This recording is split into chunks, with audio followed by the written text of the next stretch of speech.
तो ये परम पावन स्थान है, गंगा माता का धारा है और ये दक्ष प्रजापति का और सती माता का दिव्य स्थान है। यहाँ पर ऐसे बड़े वैष्णव जैसे हैं शिव जी, वैष्णवानम यथा शंभु। और ऐसे किस प्रकार शिव जी स्वयं गंगा माता को अपने मत्था में धारण करते हैं, उनको बहुत सम्मान देते हैं, क्योंकि भगवान के चरण कमल से निकली गंगा जी शिव जी के माथे पर आए। शिव जी उनको बहुत ध्यान से ध्यान करते हैं और शिव जी का हम लोग इसलिए वैष्णव का हम सम्मान करना चाहिए। इसी से हम लोग शुरू करते हैं। एक वैष्णव का निंदा होता है और एक वैष्णव का श्राप होता है। यहाँ से वैष्णव का श्राप हुआ। राजा परीक्षित एक अच्छे वैष्णव थे, किसी को अच्छा, मैं तो सोचा था दक्ष प्रजापति के बाद बोलूंगा, लेकिन मेरा थोड़ा सा अभी दोनों थोड़ा सा ये ड्रामा से मुझे माइंड में और थोड़ा कुछ आया तो थोड़ा कुछ चर्चा करेंगे। तो वैष्णव के प्रार्थना से हम लोग शुरू करते हैं। हे वैष्णव ठाकुर दयार सागर, हृदय से करुणा करी। हे वैष्णव ठाकुर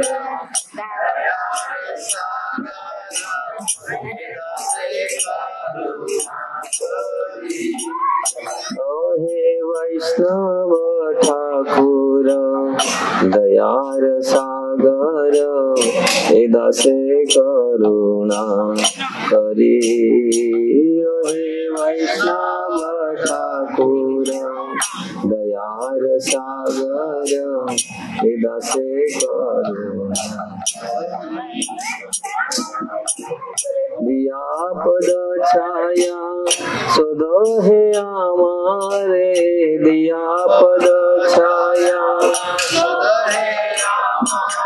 दिया पद छाया सुधो है हमारे, दिया पद छाया तुम्हार चरण धरी, तुम्हार चरण धरी। हे वैष्णव ठाकुर दयार सागर, हृदय से करुणा करी। हे वैष्णव ठाकुर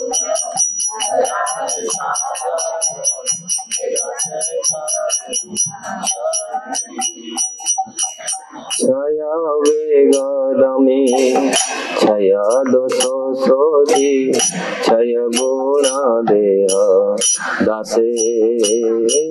क्षय वेग रमी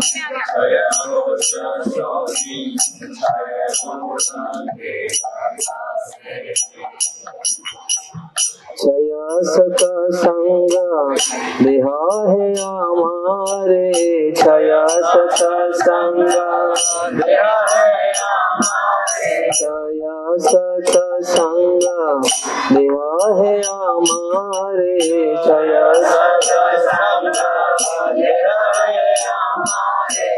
वसिते संगे रासे,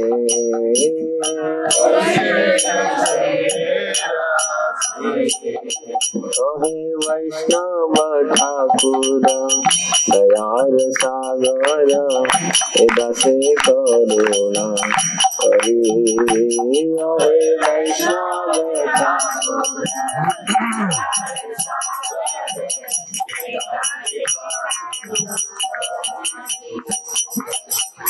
एकाकी आमान नहे पाय बोल, हरि नाम कृष्ण से तो मां।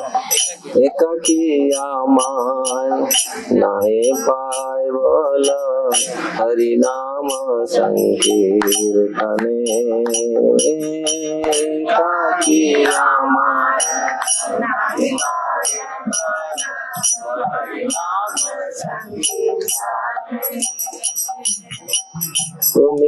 कृपा करी श्रद्धा बिंदु दिया, तुम्हें कृपा करी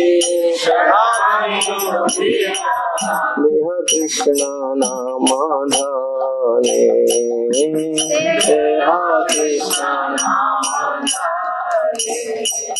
जय वैष्णव ठाकुर दयार सागर, हृदय से करुणा करी।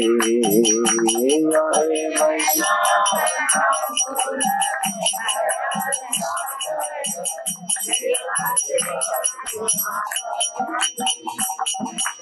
कृष्ण से तुम्हार कृष्ण दिखे पार, तुम्हारा शक्ति अच्छे।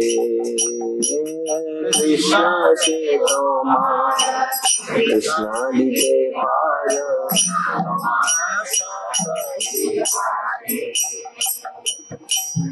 हमें तो कंगाल कृष्णा कृष्णा बोले, हमें तो कंगाल हमें तो कंगाल कृष्णा कृष्णा बोले, हमें तो कंगाल दाए का पाछे पाछे, दाए का पाछे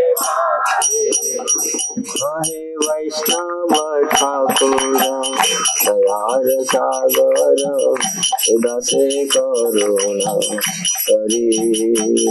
हे वैष्णव ठाकुर दयार सागर, हृदय से करुणा। दिया पद छाया सुदो है हमारे, दिया पद छाया दिया पद छाया सुदो है हमारे, दिया पद छाया तुम्हार चरण धरी, तुम्हार चरण तुम्हारा चरण धरी, तुम्हारा चरण। हरे कृष्णा कृष्ण कृष्ण हरे हरे, हरे राम राम राम हरे हरे, हरे कृष्ण कृष्ण हरे हरे, हरे राम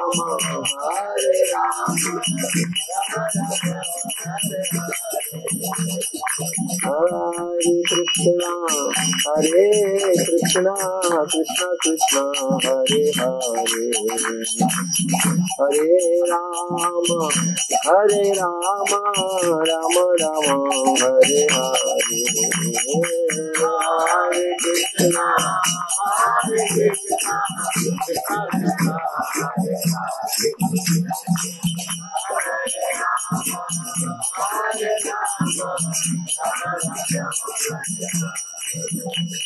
हरे कृष्णा हरे कृष्णा कृष्ण कृष्ण हरे हरे, हरे राम राम राम हरे हरे,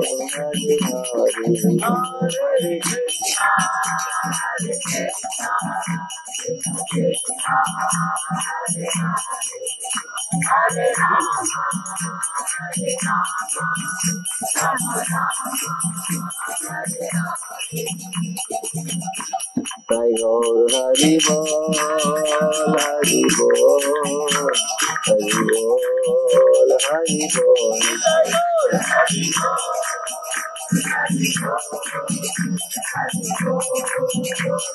जय जय प्रभुपाद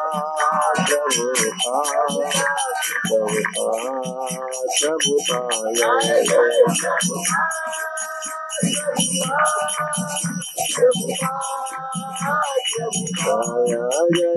गुरुदेव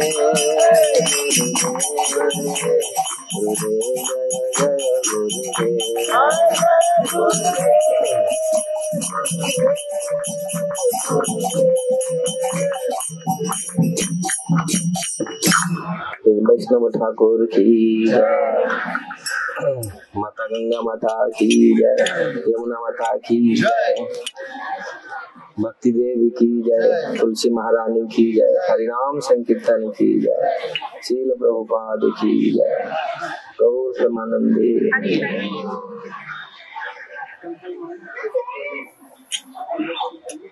ओम ज्ञानं तिमिरान्धस्य ज्ञानाञ्जनं शलाकया चक्षुरुन्मिलितं येन तस्मै श्रीगुरवे नमः।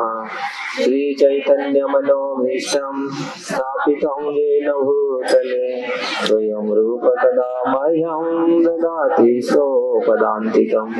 वन्देऽहं श्रीगुरु श्रीयुक्तपदकमलं श्रीगुरु वैष्णवांश श्रीरूपं साग्रजातं सहगण रघुनाथानीतं तं सजीवं साद्वैतं सावधूतं परिजन सहितं कृष्ण चैतन्य देवं श्रीराधा कृष्ण पादसं ललिता श्री विशाखानितांश हे कृष्ण करुणा सिंधु दीनबंधु जगत्पते गोपेश गोपिका कांत राधा कांत नमस्तुते तप्त कांचन गौरांगी राधे वृंदावनेश्वरी वृषभानुसुते देवी प्रणमामि हरिप्रिये वंशाकल्पतरुभ्यश्च कृपा सिन्धुभ्येव च पतितानां पावनेभ्यो वैष्णवेभ्यो नमो नमः। जय श्री कृष्ण चैतन्य प्रभु नित्यानंद श्री अद्वैत गदाधर शिवासादि गौर भक्त वृंद। हरे कृष्णा कृष्णा कृष्णा हरे हरे, हरे राम राम राम हरे हरे। हरे कृष्ण।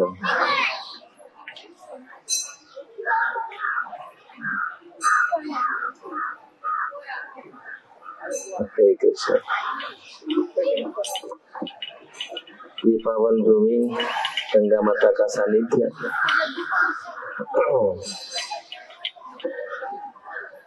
सबको आनंदित कर रहा है, करना चाहिए। लेकिन आज जहाँ पर हम लोग बैठे हैं ये बहुत, ऐसे तो हमारे भारतवर्ष पुण्य भूमि है। हर जगह में कुछ ना कुछ भगवान का लीला, भगवान का सानिध्य हमको मिलता है।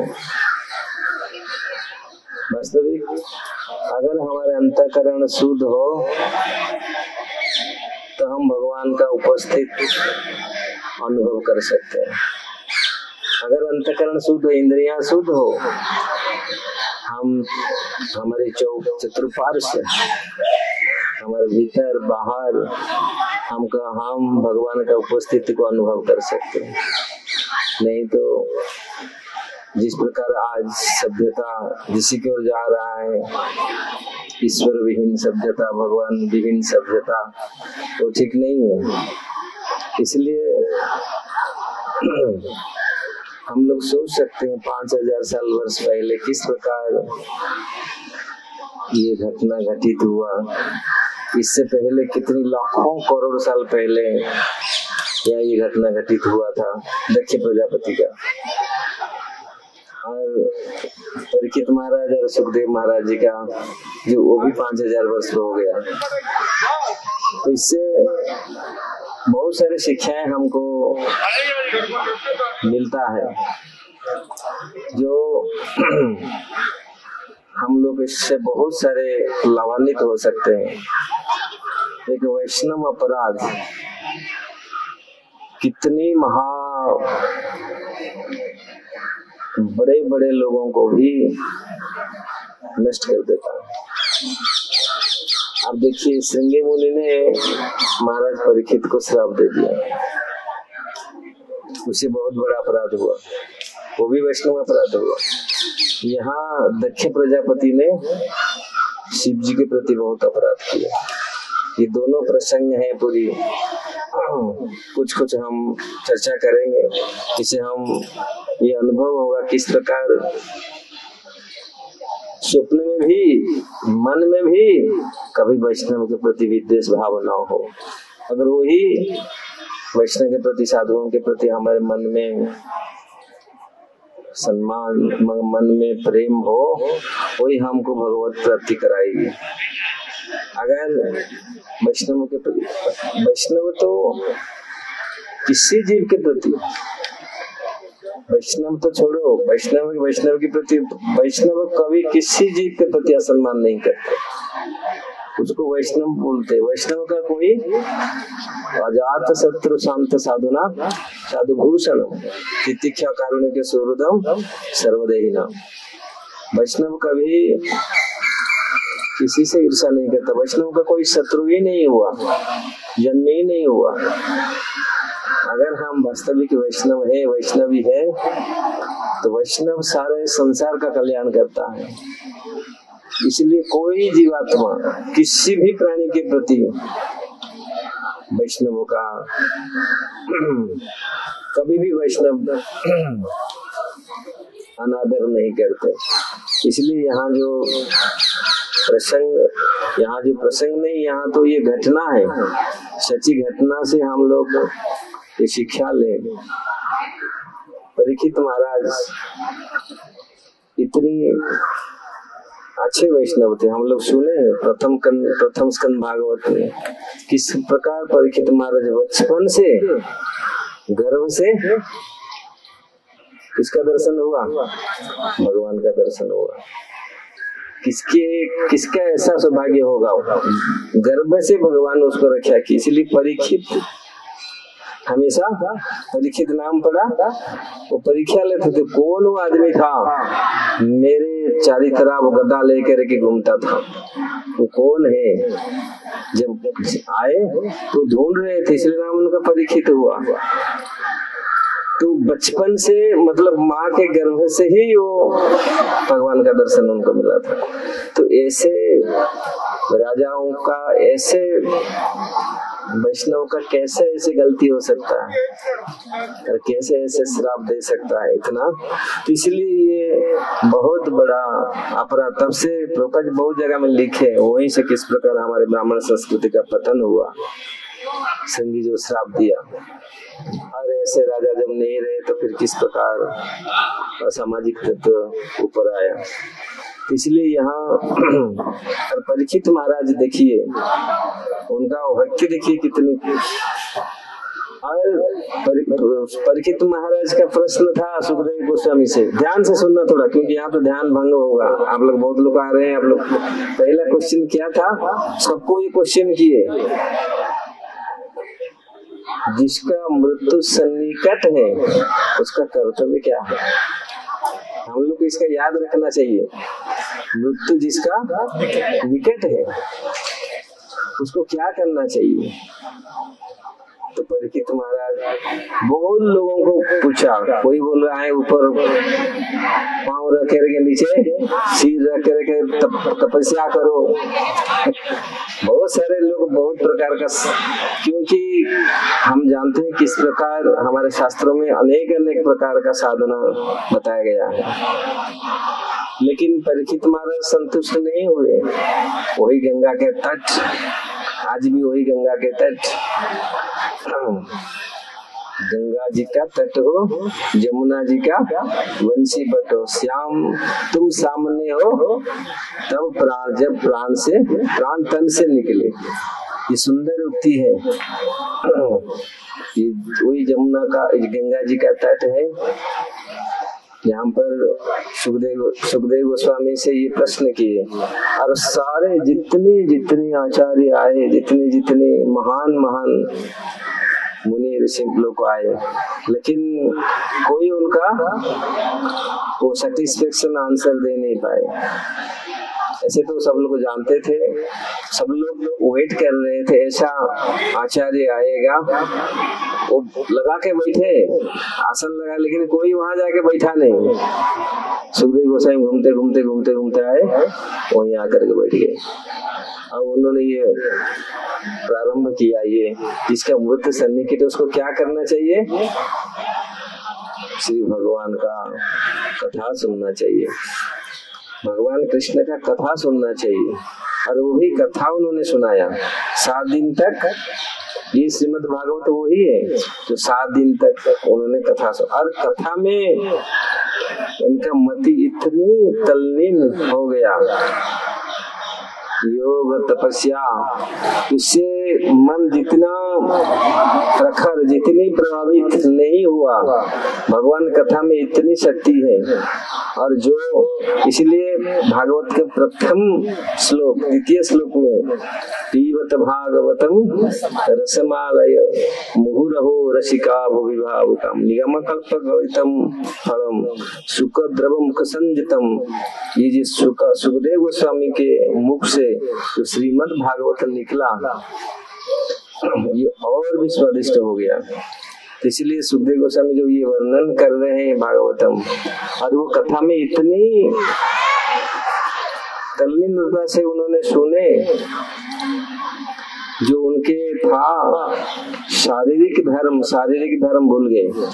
अभी हम लोग पूछ रहे हैं ना, ये शारीरिक धर्म 7 दिन तक बैठे थे, वो भूल गए कैसे रात हुआ, कैसे दिन हुआ। वैसे नहीं है, कथा प्रसंग खत्म हो गया, जाके चलो फिर लड्डू पूरी खाओ और फिर आगे बढ़ जाओ, फिर रेस्ट करके। लेकिन 7 दिन 7 रात कंटिन्यूअसली उन्होंने सुना श्रीमद् भागवतम, और कभी भी थके नहीं। उन्होंने बोला बीच में, उन्होंने ये चीज वर्णन किया, हे महाराज, हे सुखदेव महाराज, मुझे और ये भूख प्यास सता नहीं रहा, ये पूरा चला गया, भूख प्यास भाग गया पूरी। अभी मुझे ये आप अमृत प्रदान की दीजिए और दीजिए, ये मैं संतुष्ट नहीं हूँ। तो ये भागवत कथा है। और कंक्लूजन क्या हो रहा है, लास्ट में क्या हुआ, अब देखिए परीक्षित महाराज का भक्ति, ध्रुव महाराज, प्रहलाद महाराज जैसे उन्होंने भजन किया, उनका भक्ति और परीक्षित महाराज का भक्ति विरल है। परीक्षित महाराज ने तक्षक को बुलाया, आओ तक्षक, अभी हम भयभीत नहीं है। संसार में सांप को देख करके कैसे लोग भय करते हैं, और वो तो फिर ऐसे कलानाग और ऐसे भयानक, तक्षक तो भयानक था, लेकिन परीक्षित महाराज ने उसने कभी थोड़ी सी भी उन्होंने भयभीत नहीं हुए, क्योंकि ये प्रमाण देता है श्रीमद् भागवत किस प्रकार हमको भय से मुक्त करता है। सबसे बड़ा भय है मृत्यु का भय। परीक्षित महाराज ने पूरी इतनी अभय हो गए थे, उसको बुलाया, तक्षक आने से पहले वो अपना शरीर को छोड़ दिया। तक्षक दंसने से पहले परीक्षित महाराज अपना शरीर को छोड़ करके चले गए थे। जानते हैं ना, तक्षक केवल आया, वो शरीर को खाली जलाया, तक्षक कुछ नहीं कर पाया। इससे पहले वो, तो देखिए भक्ति, अगर हम भगवान के कथा को निरंतर सुनते हैं, पान करते हैं, इसका जो लक्षण है हमको अभय करता है। अगर भक्ति में होकर के हम डरपोक, जिन भक्तों ने भक्ति में दृढ़ता की, चाहे हनुमान हो, प्रहलाद महाराज हो, ध्रुव महाराज हो, गोपियां ने, उन्होंने कोई कभी किसी को भय नहीं किया, पूरी अभय हो गए। मृत्यु कुछ नहीं कर पाया। ध्रुव महाराज तो मृत्यु के ऊपर पांव रख के चले गए। इसलिए भक्ति एक ऐसे मार्ग है, अगर हम इसको ठीक से पालन करें तो हमको वो अभय प्रदान करेगा। और जो वैष्णवता से जो गुण, वैष्णव का गुण सारे गुण को भी संपन्न कराएगा। भक्ति। इसलिए जो भक्त होते हैं सारे गुण उनमें निहित रहता है, ऐसे नहीं अवगुण है इसमें। वैष्णव में इसलिए जो भक्ति भगवान का भक्ति करता है, यस्यास्ति भक्ति भगवती अकिंचन सर्व गुणे तत्र समासते सूरा, तो सारे देवताओं का सबका गुण उनमें आ जाता है अगर भक्ति हम ठीक से करते हैं। तो इसलिए जब वही सत्य का, तो हम अभी परीक्षित महाराज का भक्ति देखे, किस प्रकार परीक्षित महाराज ने श्रवण करके भगवान का कथाओं को 7 दिन में उनको वो वैकुंठ धाम भगवत धाम प्राप्त हुआ। इसी प्रकार यही वैष्णव का अनादर करके सती कब अगर हम पूरी आगे के लिए जाएंगे, सती और शिव जी का जो कथन, भगवान रामचंद्र जब जंगल में थे, पत्नी के वियोग में रो रो के दौड़ रहे थे, पूछ रहे थे पेड़ को, मेरा पत्नी मेरा सीता कहाँ गया। उस समय सती ने पूछा था, भगवान जब शिव जी ने हंसे, जब शिव जी और सती का यही वार्तालाप हुआ था, आप क्यों, क्या आपका राम क्या कर रहे हैं, आपका भगवान क्या कर रहे हैं, अभी राम मेरा प्रभु वन में थोड़ा सा भटक रहे हैं, आप बोल रहे हैं प्रभु और वन में कैसे भटक रहा है, ये कैसे, नहीं दिखाओ थोड़ा सा, हम कैसे देखना चाहते हैं। तो वही सती ने गया था, देखा ये मेरा प्रभु है भगवान राम। तो इसलिए क्या भगवान को देख करके हम समझ पाएंगे? वही जब पार्वती हुए वही प्रश्न किए। सती ने इतना सुनने के लिए, भगवत कथा सुनने के लिए उनका इंटरेस्ट नहीं थी, मालूम है ना, सती इतना, लेकिन पार्वती सती जब अपने शरीर छोड़ करके पार्वती बनी तो पूरी और भगवत कथा छोड़ा ही नहीं, वो दिन रात कथा सुनी। तो इसलिए भागवत कथा में कितनी शक्ति है, कितनी प्रभाव है। तो इस प्रकार जब सती ने शिव जी को बोला आपका प्रभु कहाँ है, तो यही हमारा प्रभु, ये आपका प्रभु है, वो समझ नहीं पाई। क्या भगवान को देखने से ऐसे हम समझ जाते हैं? भगवान को कौन देख सकता है? वही पार्वती पूछ रहा है भगवान शिव से, भगवान शिव जी भोलानाथ जी क्यों भक्त साधारण लोग, सारे लोग क्यों भगवान को दर्शन नहीं कर पाते, कारण क्या है? भगवान को देखना नहीं क्यों जी? क्यों? तो जब तक हमारे हृदय शुद्ध नहीं, हम देख नहीं सकते। अगर भगवान सामने भी आए, हम लोग सब लोग सो रहे हैं तो नींद सब आ रहा है, हरे कृष्णा कृष्णा कृष्णा हरे हरे, हरे राम राम राम हरे हरे। भगवान को क्यों जीव नहीं दिखता? आंखों में प्रेम का आंसर है। आंखों में प्रेम का आंसर है। हाँ, आंख नहीं है, ये आंख में कहाँ देखेंगे? इसीलिए प्रेमांजन चरित भक्ति विलोचन संत सदैव हृदयेषु विलोकयन्ति। ब्रह्मा जी बोल रहे हैं प्रेम नहीं है आंख में तो काम है, क्रोध है, उसी चीज को हम लोग देखते हैं। भगवान तो सती भी दिख नहीं पाई, राम को देखा, राम ये साधारण मनुष्य समझा कि कैसे राम सीधी मेरे पति बोल रहे हैं ये भगवान है, भगवान अपनी पत्नी के वियोग में इतनी दौड़ रहे भाग रहे हैं पूरी, ये कैसे भगवान हो सकते कि पत्नी के वियोग में इतनी।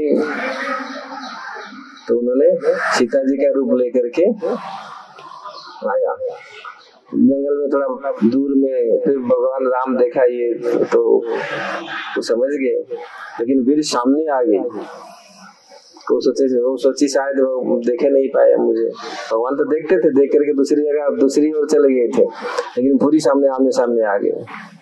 तो राम जी बोले भगवान तो अंदर जब जानते हैं ये कौन है, ये सीता नहीं है, लेकिन सीता का पूरा डिटो थी, सती ने पूरी सीता बना ली थी, लेकिन भगवान नहीं, ये मेरा सीता नहीं, तुम तो महादेव आपका कहाँ है। अब अकेले कैसे यहाँ घूम रहा है। तो उनको बहुत जब हुआ, मन दुख हुआ, फिर जाके तुरंत जाके सती पहुंच गई शिव जी के पास। वहां जाके, लेकिन शिव जी तो पता चल गया ये कहाँ गई थी, क्या करने के लिए, मेरा भगवान को परीक्षा करने के लिए, टेस्ट करने के लिए गई थी। तो उससे शिव जी फिर कि भगवान का कृपा ऐसे ही हुआ। तो यहाँ जो शिव जी का अपमान हुआ, ये श्रीमद् भागवतम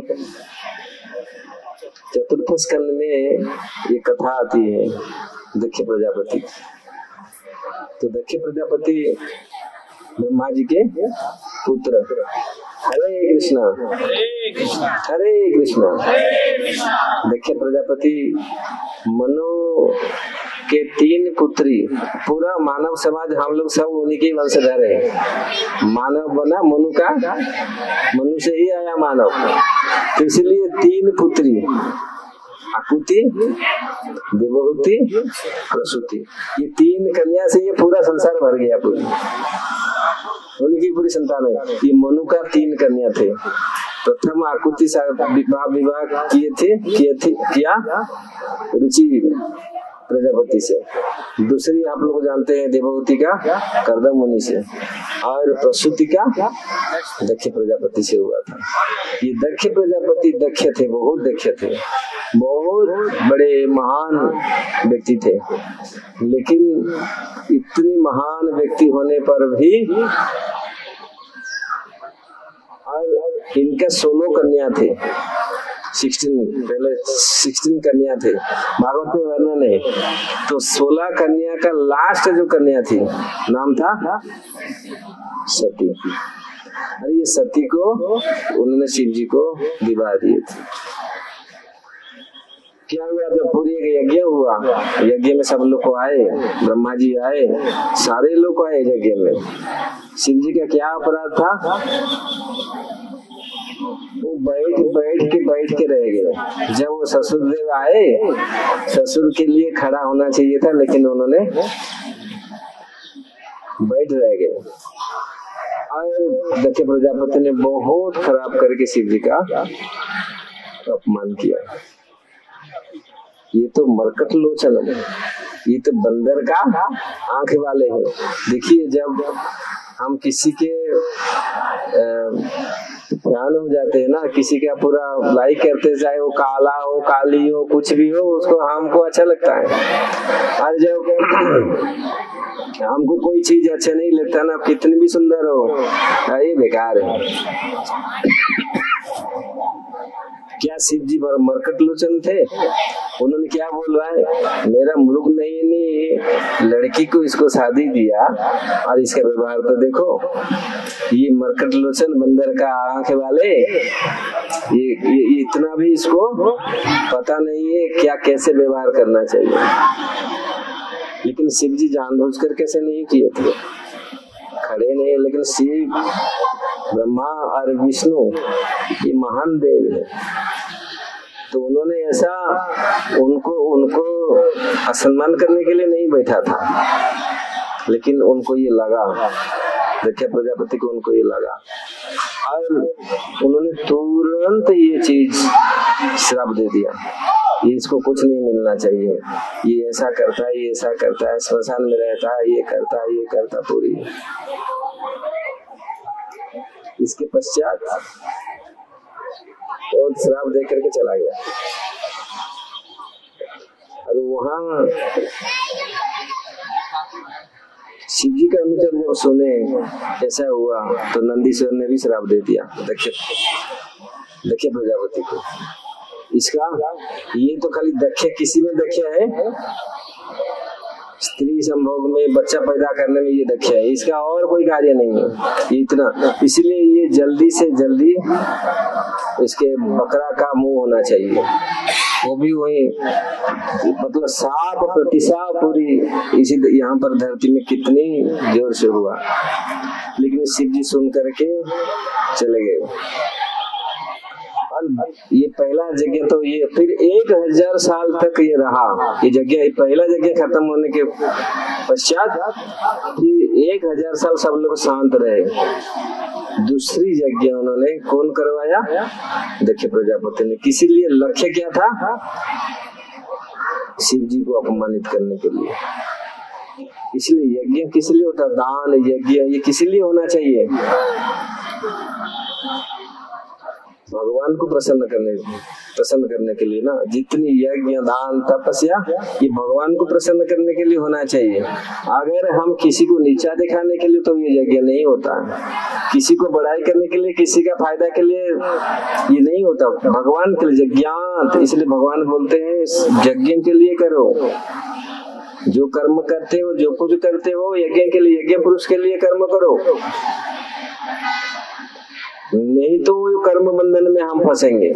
यज्ञात कर्मणि अन्यत्र लोकयम कर्म बंधनम तदर्पि कंतय मुक्त संग समाचार।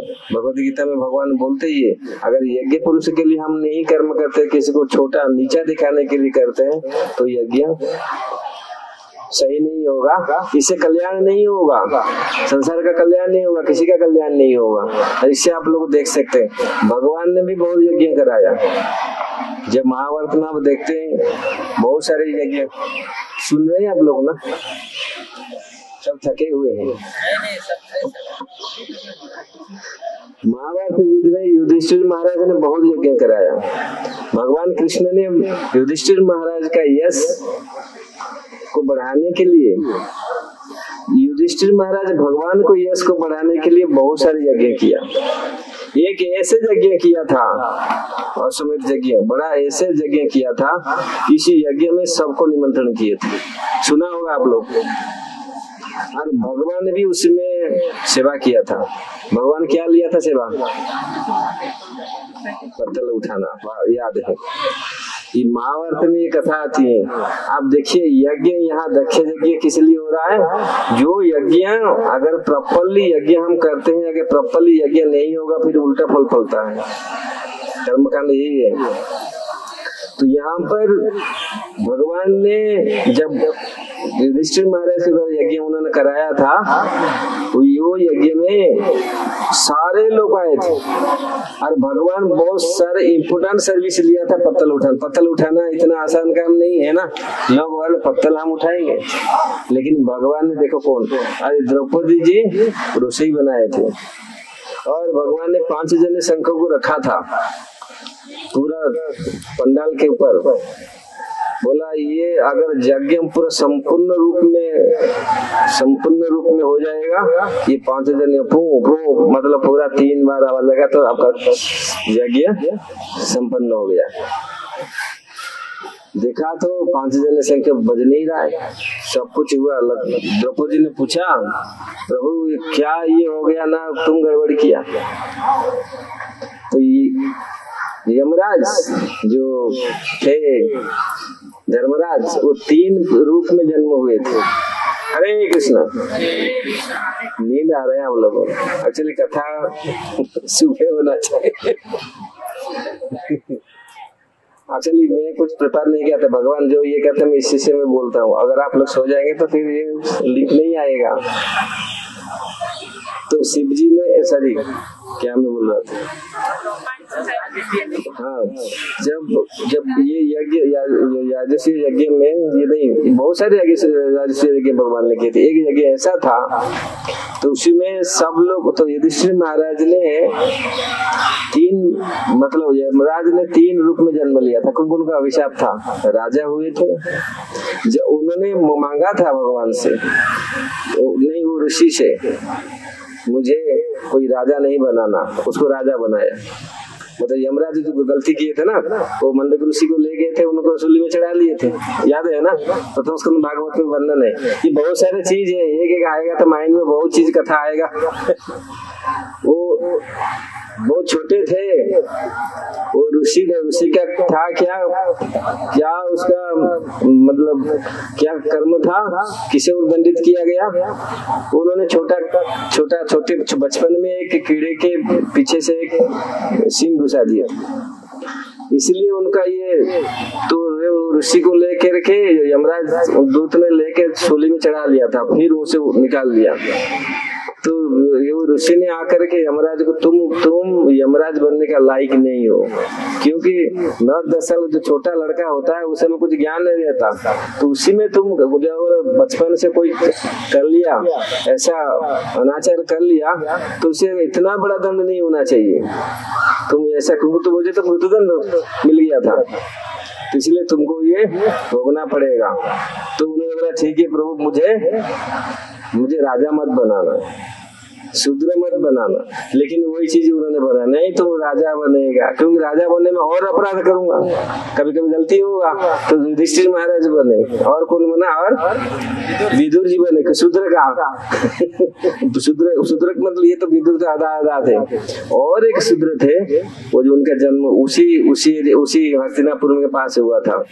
तो सब जब वो जो यज्ञ हुआ, सब लोग को यज्ञ, मैं बचपन में ये महाभारत पढ़ा था, ये आज ये काम में आ रहा है, याद आ रहा है मुझे, बचपन में मैं बहुत महाभारत पढ़ा, अभी तो बहुत समय नहीं मिलता, लेकिन आप लोग याद होगा तो कोई पढ़ा होगा तो मुझे याद करना जब मैं भूल जाऊंगा। तो वो तीनों मतलब सब लोग को आए, विदुर तो वही थे, युधिष्ठिर महाराज वही है, और वो जो आए थे जो शूद्र के रूप में जन्म हुए थे, उसी वो नागरिक थे, वो आए प्रसाद पाने के लिए। जब प्रसाद पाए, द्रौपदी जी ने बहुत सारे आइटम बनाया था, और ये जो महात्मा आए प्रसाद पाने के लिए, ये सारे को पूरा खिचड़ी बना दी, वो सबको अलग अलग दिए थे, तो जो खाए तो ये सारे पूरी खिचड़ी बना दी। तो द्रौपदी जी के मन में बोला ये क्या, मैं इतनी आइटम बनाया, ये क्या कैसा आदमी है, ये सब खिचड़ी सब घोल मिल करके पूरा सब खा रहा है पूरे। उनके मन में ये थोड़ा उनके प्रति मतलब ऐसा ही भाव आ गया था, तो इसी से वो अपराध हो गया। अब देखिए यज्ञ, यहाँ पर यज्ञ हुआ सबका कल्याण करने के लिए, किसी को असंतुष्ट नहीं किया गया।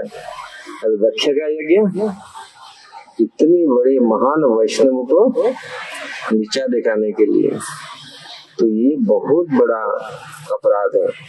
अब देखिए भगवान का नीति, भगवान जब थे इसी धरती पर यज्ञ भी किए, तपस्या भी किए, दान भी किए, हर प्रपल्ली उन्होंने किए, इसलिए लास्ट उन्होंने बोला ये कलियुग में यज्ञ नहीं है, ये यज्ञ करना बहुत मुश्किल है। अब देखिए वो व्यक्ति आया, फिर द्रौपदी जी ने बहुत प्रेम से उसको पूरा खिलाया, जैसे वो खाए, जैसे उन्होंने बताया, आप उनके ना वही बैठा है, वही है, उसको बुलाए। भगवान तो अंतर्यामी, सब जानते हैं किसका मन में क्या अटक गया, कौन असंतुष्ट होके गया, इसलिए यज्ञ का पूरा फल आया नहीं, अभी पूरा ट्रांसजन्य ने बजा नहीं, इसलिए उनको उसको बुला करके उनको पूछा कैसा, वो पूरी बताया। वो बहुत, क्योंकि धर्मज्ञ थे, धर्मराज थे, वो ऐसे तो जन्म हुए थे, लेकिन क्यों आप ऐसा मिला खाते हो, वो सब उसकी पूरी फिलोसफिकल पूरा दिया है, उन्होंने डिस्क्रिप्शन दिया है। इसलिए फिर द्रौपदी जी ने उनको संतुष्ट किया, तो फिर 5 जन शंख बजा, पूरी यज्ञ पूरी संपूर्ण कंप्लीट हुआ। तो इसी प्रकार कलियुग में भगवान बोले यज्ञानाम जप यज्ञस्मि, कलियुग में वास्तविक ये यज्ञ में आप देखते हैं कितनी कठिन है यज्ञ जुटाना, सामान जुटाना, करना, ब्राह्मण को शुद्ध ब्राह्मण मंत्र उच्चारण कितनी कठिन है। इसीलिए कलियुग में संकीर्तन यज्ञ सर्वश्रेष्ठ है, महापुरुष इसलिए संकीर्तन यज्ञ लाए हैं। जितने हम संकीर्तन, अगर हम संकीर्तन यज्ञ को अच्छा से करना चाहिए, हम लोग ये देखते हैं संकीर्तन यज्ञ में ज्यादा ये नहीं, लेकिन अगर यज्ञ आगे संकीर्तन भगवान का, हरे कृष्णा, भगवान को प्रसन्न करने के लिए होना चाहिए। सब नींद में पूरी भगवान को प्रसन्न करने के लिए संकीर्तन होना चाहिए। किसी को नीचा दिखाने के लिए या किसी को बढ़ाई के लिए, किसी का गुणगान करने के लिए संकीर्तन नहीं होना चाहिए, ये अपराध होता है। इसलिए संकीर्तन का जो लक्ष्य कृष्ण को प्रसन्नता के लिए, भगवान की प्रसन्नता के लिए होना चाहिए। तो शिव जी का जो लक्ष्य, शिव जी को नीचा दिखाने के लिए दक्ष प्रजापति ने यज्ञ किया। और देखो शिव जी को निमंत्रण उन्होंने नहीं किया, वो जानता है ये ऐसा लड़ाई होगा क्योंकि जानबूझ करके शिव जी को निमंत्रण, सबको निमंत्रण किया, उन्होंने उनको निमंत्रण नहीं किया। अरे ये हम लोग सब लोग, हरे कृष्णा, क्या हो रहा है? तो शिव जी ने जानते थे, भागवत में वर्णन है किस प्रकार देवताओं सारे स्त्रियां उनके पति के साथ पूरी कैसे विमान में चढ़ चढ़ के आ रहे थे सब। उन्होंने सती ने देखा, शिव जी को पूछा ये क्या हो रहा है, कहाँ से जा रहे हैं? तो तुम्हारा पिता बहुत बड़ा यज्ञ कर रहा है, सबको बुलाया लेकिन तुमको निमंत्रण नहीं है, मुझे निमंत्रण नहीं है। फिर सती बोल रही दिया, अरे गुरु पिता ऐसे डॉक्टर इनके पास बिना बुलाए जा सकते, कुछ तकलीफ नहीं है। अरे स्त्रियां तो पूरी पाँव निकाल के बैठते जब माँ का उधर से आता है ना निमंत्रण, अरे बाबा रे बाप हाँ ऐसे तो ठीक है। तो इसीलिए वहाँ शिव जी मना किया, मत जाओ क्योंकि वहाँ तुम्हारा निंदा होगा, तुम सहन नहीं कर पाओगे, इसलिए मत जाओ वहाँ। लेकिन सती ने सुना नहीं, सती भीतर, घर के भीतर आ, सुखदेव गोस्वामी बोल रहे घर के भीतर आ बाहर, ऐसा ही गया बाहर, बाहर गई, मतलब पूरा किस प्रकार उन्होंने निकल गई शिव जी के बिना परमिशन में। शिव जी बोले ठीक है, फिर उनके साथ भेजे, जाओ नंदी को भेजे और दूसरे सारे उनको गणों को भेजे। और किस प्रकार जा करके वही जगह, यही जगह है जहाँ दक्ष प्रजापति, दक्ष प्रजापति का क्षेत्र द्वीप है यहाँ। दक्ष प्रजापति ने किस प्रकार यहाँ यज्ञ किया और सबको निमंत्रण न करके इनको निमंत्रण नहीं किया। और दक्ष ने किस प्रकार अपनी लड़की को देखकर भी खुशी नहीं था, जो सबसे छोटी लड़की थी, जो सबसे प्यारी थी अपने पिता का, लेकिन उसको भी देखकर अभी देखो कितनी अहंकार है, कितनी गर्व है। इस चीज को आप देखिए, और ये लास्ट ये देखिए, और ये अपराध कहाँ तक गया, मतलब 2 जन्म भी बिताएगा फिर भी अपराध कम नहीं हुआ। देखिए प्रजापति क्या, तो उन्होंने जाके माँ से मिली, इस प्रकार फिर बहन से मिले सब लोग, लेकिन फिर भी उन्होंने कोई भी उनको अच्छा उतर कि माँ को छोड़ करके कोई ने उनको इतनी अच्छा से बात नहीं किया। और सती ने जाकर के पिताजी से पूछा, पिताजी आप क्यों बुलाए नहीं? तो पूरा वहीं से शुरू कर दिया उनका निंदा। इसलिए साधु निंदा वर्जित है। साधु निंदा उन्होंने सती ने जो किया है वो शास्त्र बताता है, अगर साधु का निंदा आप सुनेगा अपराध होगा, फिर अपराध से पतन हो जाएगा। इसलिए साधु निंदा, वैष्णव निंदा सुनना नहीं चाहिए। अगर पावर है तो उसका जीव काट लो, पिताजी है एक, ये तो कर नहीं सकते, नहीं तो उसको परास्त करो व्यक्ति से, नहीं ये भी कर नहीं सकते। इसलिए वो जगह को छोड़ के चले जाओ, लेकिन उन्होंने वो जगह को छोड़ा नहीं। उन्होंने यज्ञ कुंड के पास अपने बैठ करके योगा अग्नि से अपने शरीर को त्याग दी। वो पास में जो यज्ञ कुंड था उसी जगह चल रहा था, उसी से सब लोग देखते देखते सती जल गई। और जब शिव जी को पता चला, शिवगण को पता चला, अब देखते किस प्रकार तांडव हुआ, ऐसा लड़ाई हुआ, इतना शिव जी एक जटा एक बाल को निकाले पटके, उसी से भयंकर असुर जन्म हुआ वीरभद्र, और पूरा यज्ञशाला को तहस नहस कर दिया। ये वास्तविक तहस नहस कौन करता है? वो अपराध है, ये वैष्णव अपराध होता है। कालिया ने अपराध किया किसके चरण में? गरुड़ जी के चरण में। उन्होंने यमुना में आने नहीं दिया। आप देखो क्या हुआ उसका, इस प्रकार जहाँ सौभरी मुनि ने कालिया के प्रति अपराध किया, उन्हें रोक लिया जमुना में जाने के लिए, बंद कर दिया पूरे। और उसके चलते जहाँ वैष्णव नहीं जाएंगे, वैष्णव का अपराध होगा, अब इसको पूरा रिलेटेड कीजिए। और वहां पर कौन रहेगा? यहाँ वैष्णव। उन्होंने किसको मना कर दिया कि वैष्णव, परम वैष्णव को जमुना जी में जाने के लिए मना कर दिया। और क्या हुआ फिर वहां पर कौन रहे? कालिया जैसे भयंकर सांप आकर रहे और पूरा जमुना जल को विषाक्त कर दिया। समझ रहे? जहां जहां भी अपराध होता है वहां कल्याण नहीं होगा, वहां और खराब होता जाता है। इसलिए बहुत ध्यान से इसको याद रखिए। हम लोग कभी भी स्वप्न में भी, कभी भी जागृत में भी, स्वप्न में भी कभी वैष्णव अपराध ना करें, निंदा ना करें। इसलिए यहाँ सती जी ने सती जी के शरीर त्याग होने के पश्चात शिव जी ने जो प्रकट किया उससे पूरी पूरा यज्ञ विध्वंस कर दिया। अरे ऐसा नहीं है, पूरी दक्ष प्रजापति को पकड़ करके उनका भी डर पूरा सिर को अलग कर दिया, भृगु मुनि का मूंछ को नोच लिए। ऐसे बहुत सारे कितने कितने देवताओं का हाथ पांव को काट दिए। तो ये शिवगण इस प्रकार तांडव मचाने के बाद फिर ब्रह्मा जी आते शांत। लेकिन कहने का तात्पर्य है किसी को नीचा दिखाने के लिए ये नहीं होना चाहिए। ये जो फिर दक्ष प्रजापति का हुआ, मतलब उन्होंने जो श्राप दिया था नंदी ने, तो वही सिर उनको एक बकरा का सिर लगाया उनके। ये अपराध का कारण देखिए, एक अपराध से देखो ये कितनी सुंदर रूप था, दक्ष प्रजापति कितने सुंदर था, कितनी महान थे, लेकिन वैष्णव अपराध करने से देखो इनका पूरा बकरा का मुंह, बकरा का शीश।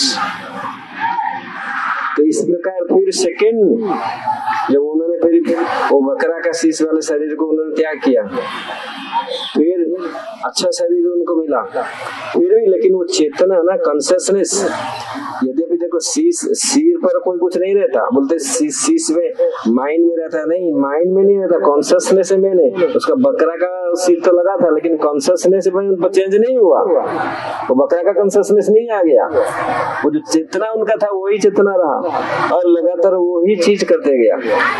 एक के बाद एक वैष्णव अपराध कितने क्या कहां तक ले जाता है। जो सेकंड, फिर भी सेकंड में उन्होंने रूप में जन्म हुआ, प्रजापति ना प्रचिताओं के रूप में उन्होंने जन्म हुआ, प्रचिताओं को जन्म दिया ना, 10,000 पुत्र बनाया, 10,000 पुत्र। नारद मुनि ने सबको बाबा जी बना दिया, साधु बना दिया, और लास्ट में बोला और बेटा जन्म नहीं करूंगा, बिल्कुल बेटा। फिर 60,000 ना लड़कियों को जन्म दिया, बोला लड़की अच्छा है, लड़की का जन्म, ये बेटा बेकार नालायक है, सब बाबा जी बनेंगे, कोई मेरे बात नहीं सुना, पूरा गुस्सा हो गया और नारद मुनि को श्राप दिया। अब देखिए एक के बाद एक अगर अपराध होता है तो कितने कहां से कहां तक हमको ले जाता है। इसलिए वैष्णव अपराध तुलना किया गया है मैड एलिफेंट के साथ। वैष्णव अपराध अगर होगा ये पूरा हमारे भक्ति लता को पूरा उखाड़ करके फेंक देगा।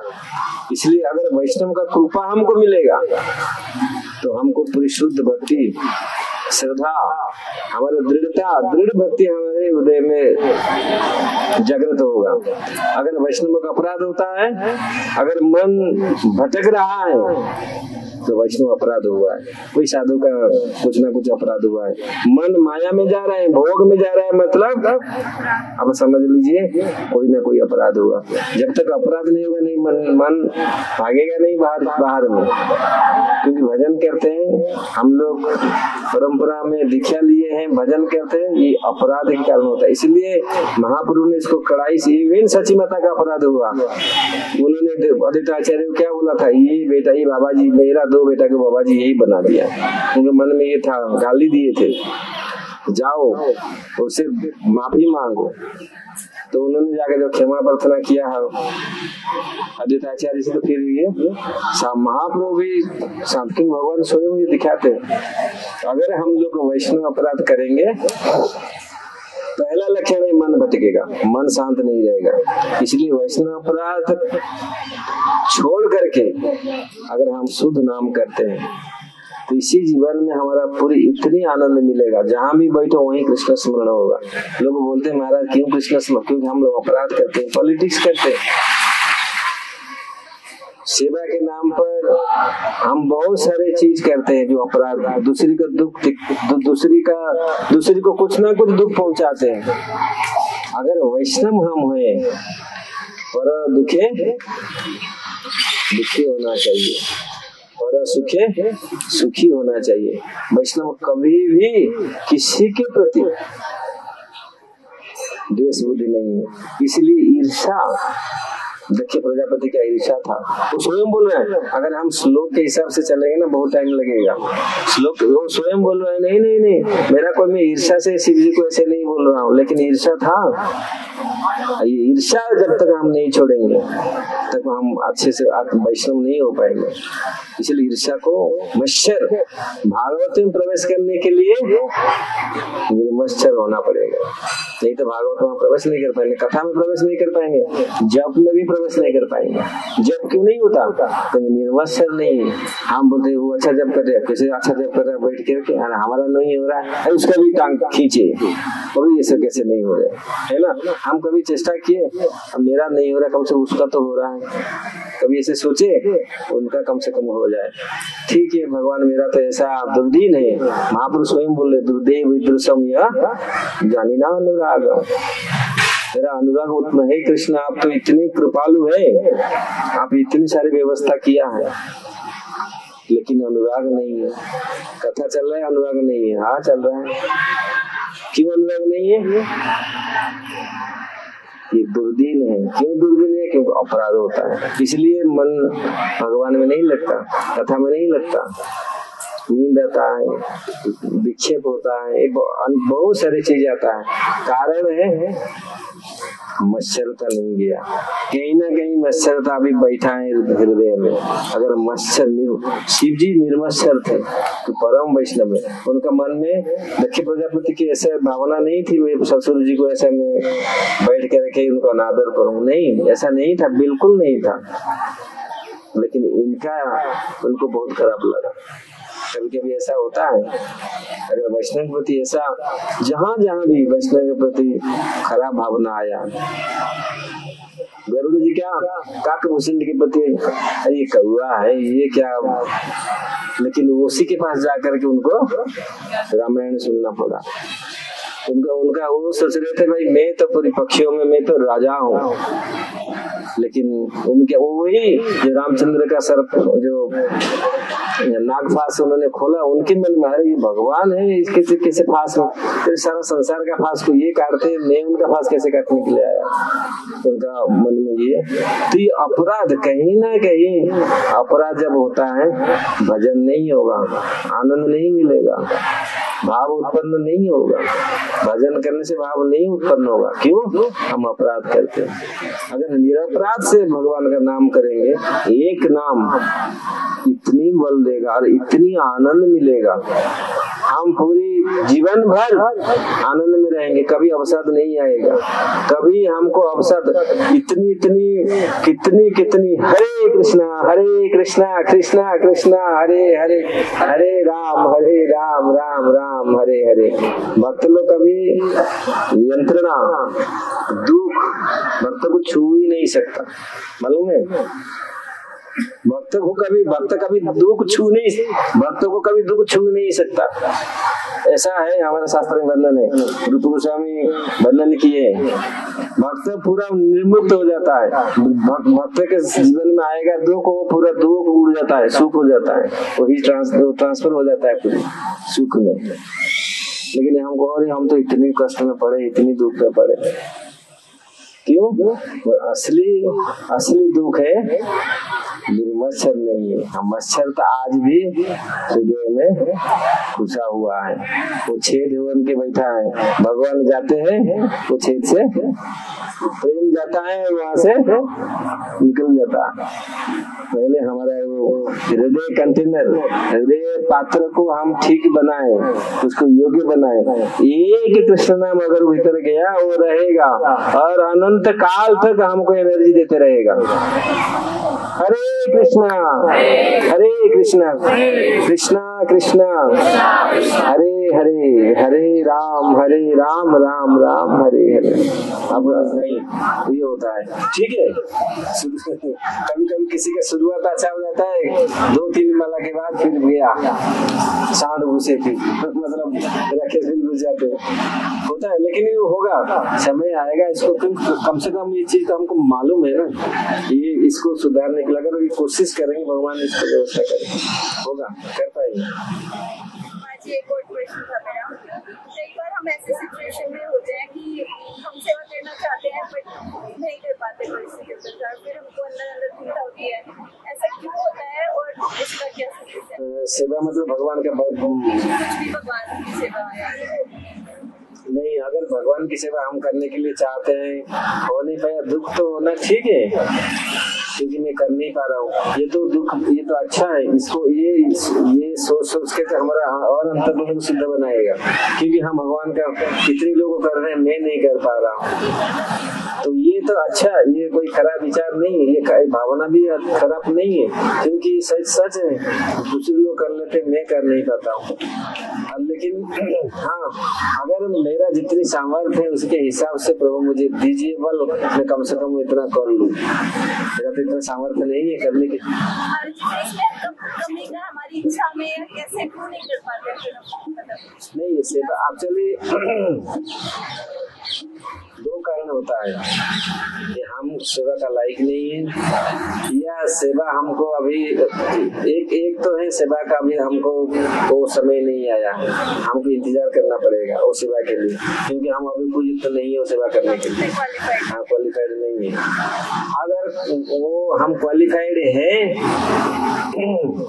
लेकिन वो सेवा करने के लिए कभी वैष्णव का जरूरत है, वैष्णव का कृपा भी जरूरत है। हाँ, हम क्वालिफाइड है वो सेवा करने के लिए, लेकिन हमारा इच्छा नहीं है। कभी कभी होता है हमको सेवा दिया जाता है, ये बुक डिस्ट्रीब्यूशन करने के लिए इसका है योग्यता, लेकिन हमको मिलता है, हम उसको करते नहीं। ये हम लोग का कमी कभी कभी रहता है, क्या ये करेंगे, अब जाना पड़ेगा, करना पड़ेगा, आपको बोला गया ये करो, कौन करेगा, ये होता है। 2 कारण है, तो इसी से कोई ना कोई कारण से हम लोग अटके। अगर 2 चीज ठीक है तो फिर से हम कर सकते अपनी क्वालिफिकेशन बढ़ा सकते हैं। भगवान एक्चुअली भगवत गीता में भगवान बोलते हैं यदृच्छला संतुष्ट दुर्दाती कभी मश्चरा, कि भगवत इच्छा से, कभी इच्छा से आता है हमारे लिए सेवा कोई देता है, हम उसको सहर्ष उसको स्वीकार करके करना चाहिए। लेकिन अगर हम किसी मन में आता है, अरे ये क्यों मुझे सेवा दे रहा है, इसे क्या हम तो चक्कर में पड़ेंगे, तो सेवा नहीं होता। प्रैक्टिकल है ना, देखा है ना कभी, अरे ये क्यों मुझे सेवा दे रहा है, इसका कोई चक्कर है, ये कभी कभी ऐसे सोच के फिर हम लोग सेवा से वंचित रहते हैं।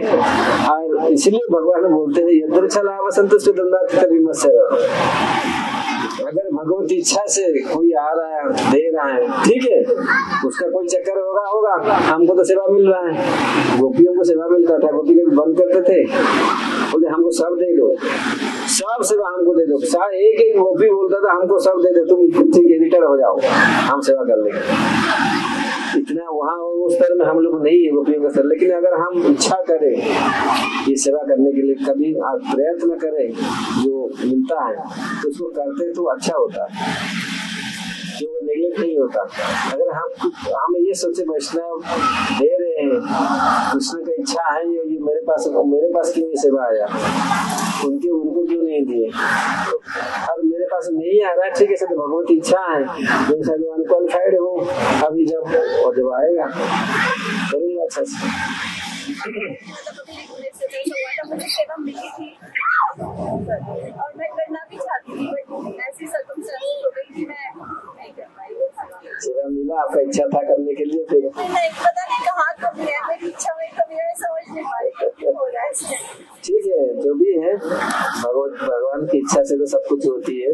अगर हम शुद्ध इच्छा करें और हमारा हमेशा तत्पर रहे सेवा, देखिए कोई नेक्स्ट सेवा आएगा हम कम से कम करूंगा और कभी, ठीक है। अगर नहीं आ रहा है, देखो भक्त हमेशा लड्डू हाथ में, जो गया रसलीला में वो भी पाया कृष्ण को, जो नहीं गया वो पहले पहुंच गया, शरीर त्याग करके पहुंच गया, है ना। भक्त कभी लड्डू तो क्या बोलते ना, लड्डू चार हाथ में लड्डू, दोनों हाथ में लड्डू, दोनों हाथ में लड्डू। इसलिए अगर हमको मिला नहीं, अगर हम विरह में रहे, हमको मिला नहीं, वो सेवा उनसे भी और हम अच्छा किए, क्योंकि मन में हम लोग वही रहा, वो देखो उसको सेवा मिला, कितना सुंदर जाके सजा रहा है, तो आप वही पहले पहुंच गया भगवान के पास सजाने के लिए। वो जाने से तो प्रैक्टिकल से आप तो पहले पहुंच गया, हमारा मन पहले पहुंच गया भगवान की सेवा में, वो सजाने से पहले आप पहले पहुंच गया। हाँ, उसके बाद जाके भगवान कैसा सजा रहा होगा, ऐसा कर रहा होगा, ऐसा करेगा, ऐसा करेगा, तो हमारा मन तो पहले पहुंच गया ना। अगर प्रॉपरली हम ये करते हैं तो कभी कभी नहीं होता, सेवा में कभी ये नहीं होगा, मन कभी दुख नहीं होगा। हाँ, दुख में भी सुख है बहुत। हाँ, सेवा मिला नहीं लेकिन वहां पहुंच गया ना, मन तो पहुंच गया ना सेवा। अगर वास्तविक हम चाहते थे सेवा करने के लिए, अगर खाली ऐसा अपना और कुछ विषय था करने के लिए, और कुछ मन भाव था, वो तो फिर सक्सेस नहीं होगा।